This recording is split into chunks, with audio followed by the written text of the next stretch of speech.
Dikenli gövdesi işte beni çok cezbetmiyordu. Ya ben böyle bir çiçeği hani çok bakamam, sevmem herhalde diyordum ama şöyle bunun da birazdan bakımını yapacağız. Şöyle bakın, küçücük çiçekleri var bunun da ama buna bakın ne kadar büyükler.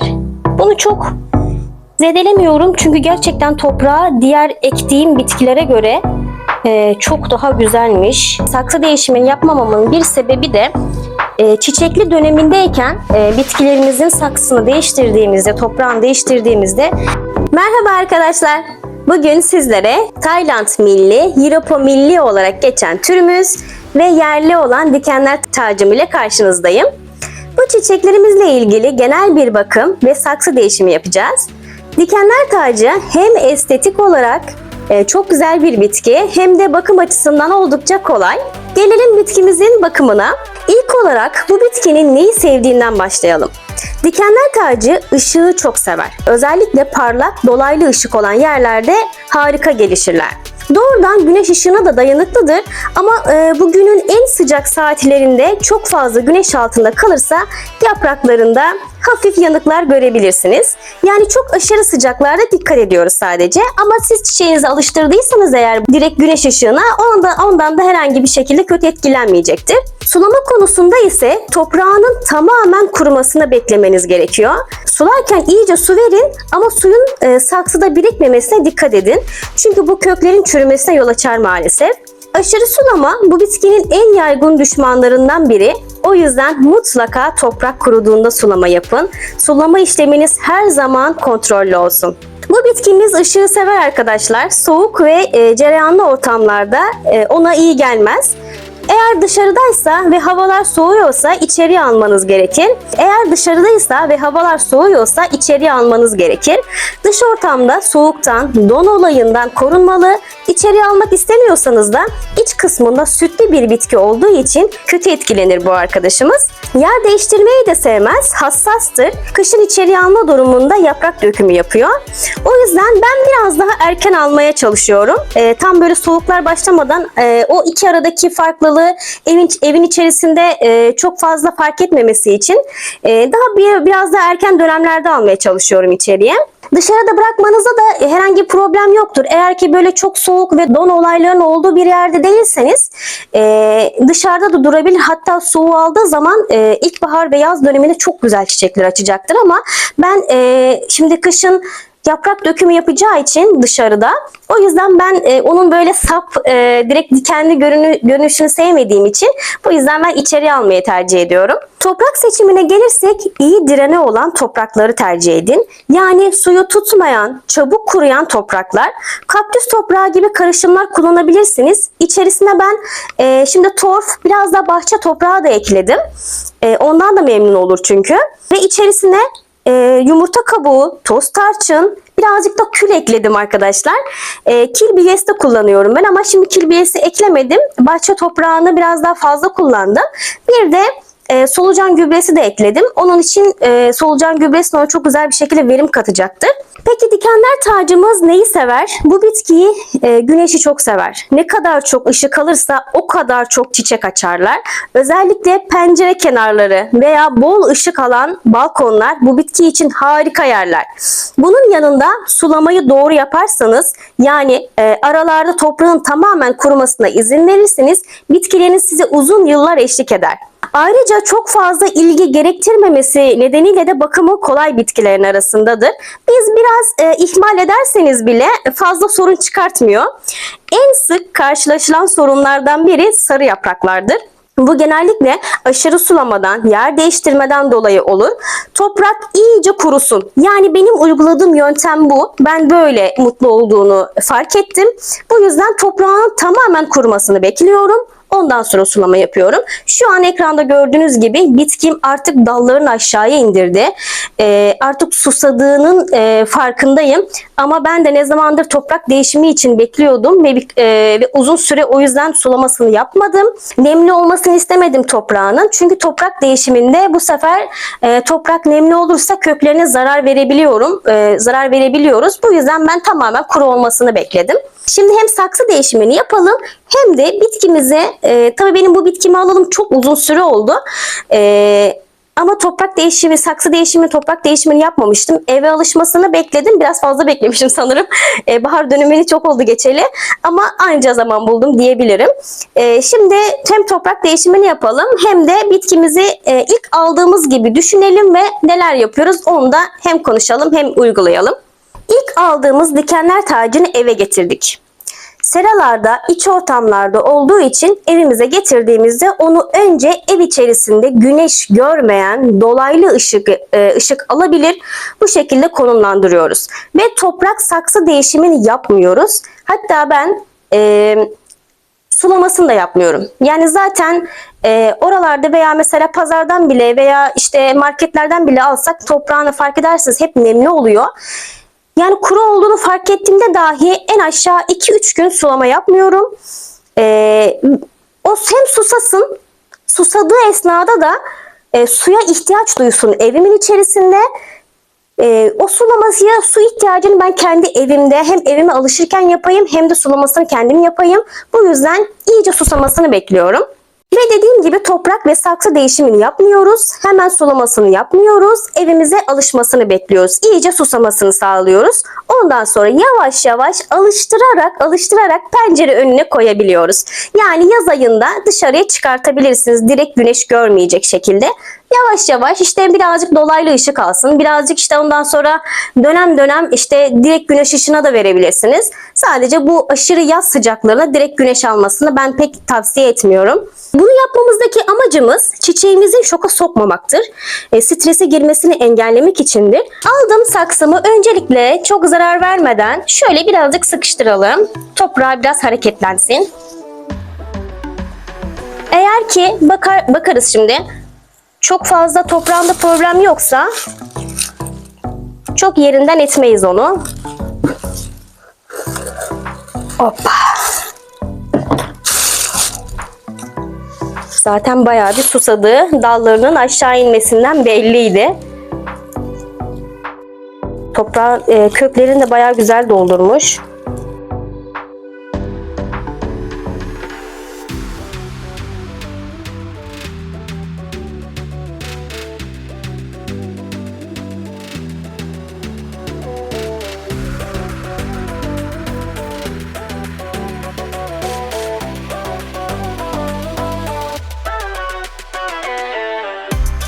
Kökleri gördüğünüz gibi gayet sağlıklı, güzel. Ben biraz toprağından fazla arındırdım.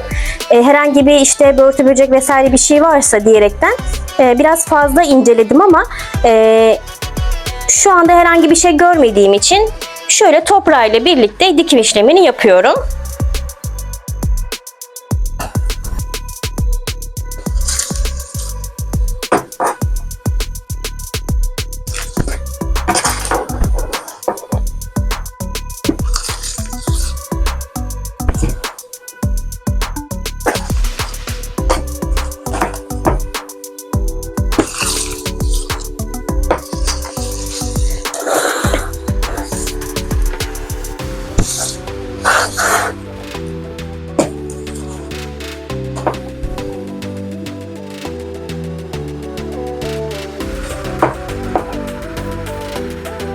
Bir de bunu bu kadar beklememin sebebi yani saksı değişimini yapmamamın bir sebebi de çiçekli dönemindeyken bitkilerimizin saksısını değiştirdiğimizde, toprağını değiştirdiğimizde çiçek dökümüne gidebiliyor. Bu yüzden çiçeklerin biraz geçmesini bekledim.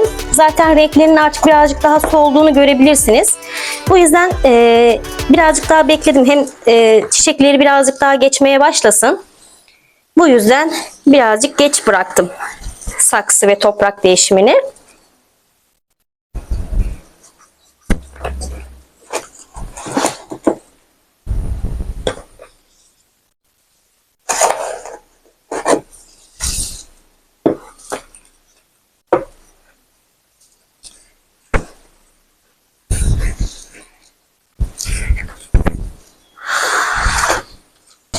Şöyle dip kısımlarından birazcık bastırma yaparak çiçeğimizin dik durmasını sağlayabiliriz. Ve birkaç yani tek kök üzerinden şöyle kenarlarında bakabilirsiniz. Şöyle yan sürgünleri var. Şöyle büyümeye başlamışlar artık. Onları da inşallah yeni gelecek olan bahar döneminde birazcık daha hem büyümüş olurlar. Onları da ayrı saksılara almış oluruz. Şimdi biraz baygın. Ama tabii sulamasını zaten bilerek geç yapmıştım. Şimdi birazdan sulamasını da yaparız.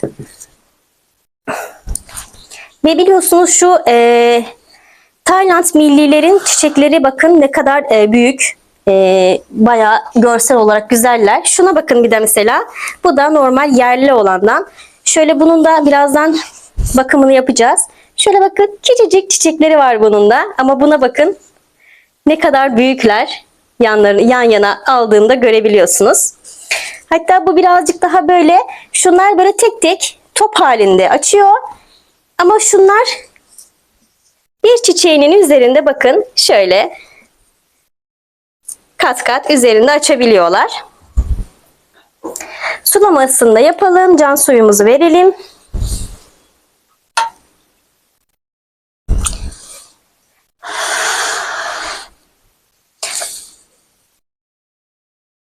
Toprak karışımımız çok güzel oldu. Bunu da çok seveceği bir toprak karışımı yapmış oldum ben. İçerisine tekrardan söylemem gerekirse torf karıştırdım. Hatta şunu da yapalım. Hem konuşalım hem yapalım. Şurada da hemen buna da. Bakın şu da kenarından, bu da aldığımda yavrusu yoktu. Bunu da bayağı oldu bekleteli. Şunu da şöyle sıkıştırayım ki rahat çıkabilsin. Şöyle bunun toprağı güzelmiş. Yani evet, toprak güzel. Bunu çok ziyan etmeden şuraya doğru alayım ben. Evet, bunu çok zedelemiyorum çünkü gerçekten toprağı diğer ektiğim bitkilere göre çok daha güzelmiş. Bol perlitli, çok hafif bir toprağı var. O yüzden hiç rahatını bozmadan, iç kısmında süngeri var mı diye şöyle parmağımla bakıyorum. Süngeri varsa çıkartsak daha iyi olur çünkü. Hayır, süngeri yok. Direkt birazdan yaprak temizliğine de geçeriz. Şöyle direkt ekim işlemini yapacağım ben. Birazcık ekelim şuraya.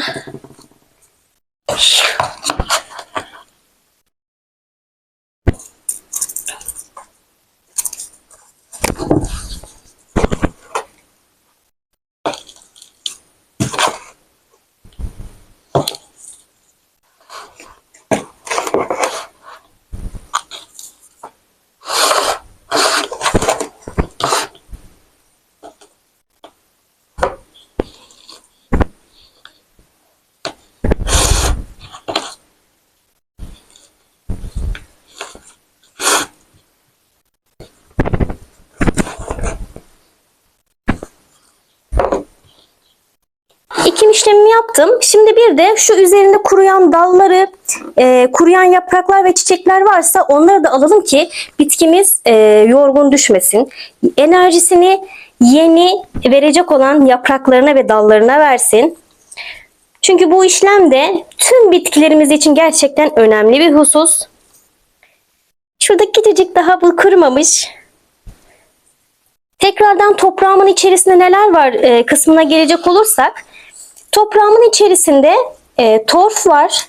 İçerisinde biraz bahçe toprağı var. Hatta ben birazcık bunu yarı yarıya şeklinde kullandım. Bahçe toprağını biraz yoğun kullandım. İçerisine solucan gübresi kullandım. Yumurta kabuğu kullandım. Tarçın ve biraz da kül ekledim. Yine içerisinde pomza taşı var. Pomza taşı da kullanabilirsiniz. Alt kısmına deliklerini kapatmaması için toprağa strafor ekledim. Onu da zaten birazdan dökerken gördünüz. Bunu da can suyunu verelim bitkimizin.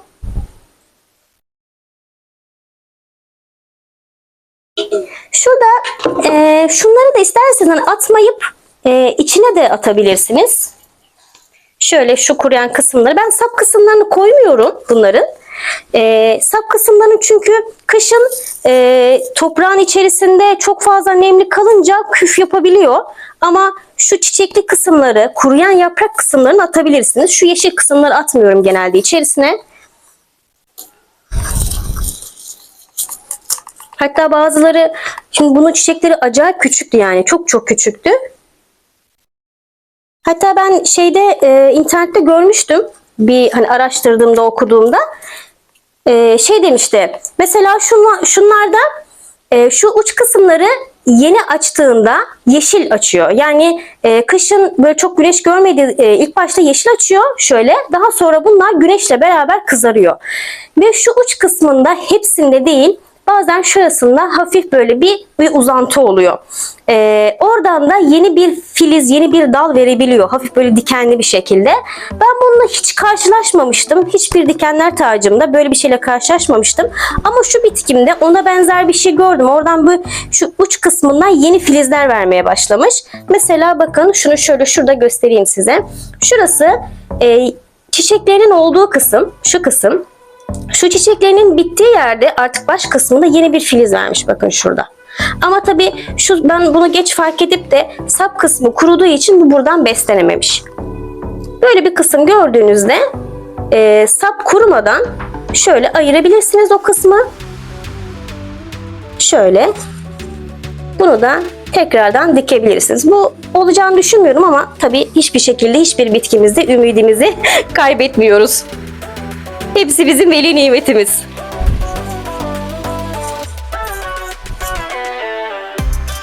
Yine bakın şurada da ona benzer durumlar var. Şöyle çiçeğimin sap kısmı, tam çiçeğimin göbeğinde filiz çıkmış. Görebilirsiniz şurada. Yine kuruyan yapraklarımızı temizliyoruz üzerinden. Çiçeğimizi rahatlatıyoruz. Yine şurada da bakın benim yavru dikenler taçlarım. Hepsini şöyle size göstermek için getirdim.